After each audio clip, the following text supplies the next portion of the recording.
যেহেতু উনি অর্থনীতিবিদ, আমাদের অর্থনীতিকে আরও ভালো জায়গায় নিয়ে যাবে। ইভেন উনি বিশ্বের সব জায়গায় ভালো একটা পেজ, আমাদের দেশের এরকম একটা লোক আমাদের দেশের প্রধানমন্ত্রী হওয়াটাই জরুরি ছিল, কিন্তু ওনারা তো রাজনীতি করে না। ওনারা এই কান্তি লগ্নে ওনারা আইসা আমাদেরকে সাপোর্ট দিচ্ছে, এটাই যথেষ্ট।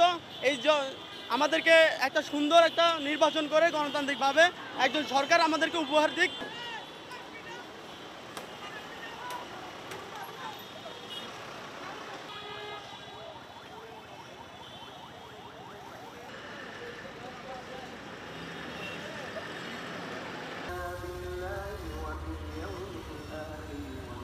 যে 1/11-এর সময় আমরা জানি যে 3 মাসের জন্য তিনি দায়িত্ব নিতে আগ্রহী হন নাই।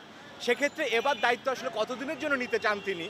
যেহেতু স্বল্প সময় নিতে চান না, তাহলে এই বেসামরিক সরকার বা অন্তর্বর্তীকালীন সরকার দীর্ঘমেয়াদে করার কোনো পরিকল্পনা হচ্ছে কিনা এই ব্যাপারটা আমাদের সচেতন থাকা দরকার।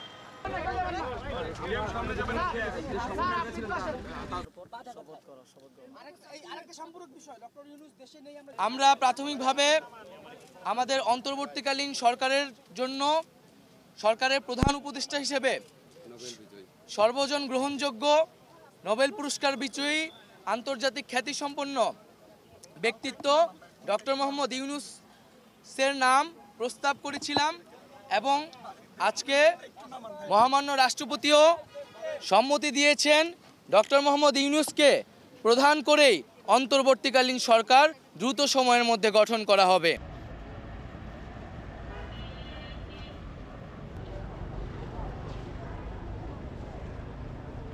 আমরা বলেছি বারবার, যারা এই ফ্যাসিস্ট রেজিমের সাথে গণহত্যায় জড়িত ছিল, দুর্নীতিতে জড়িত ছিল, তাদেরকে আইনি প্রক্রিয়ায় বিচারের আওতায় আনা হবে। কেউ আপনারা আইন তুলে নেবেন না। আমরা প্রতিহিংসা, রক্তপাত চাই না। আমরা একটি শান্তিপূর্ণ বাংলাদেশ চাই।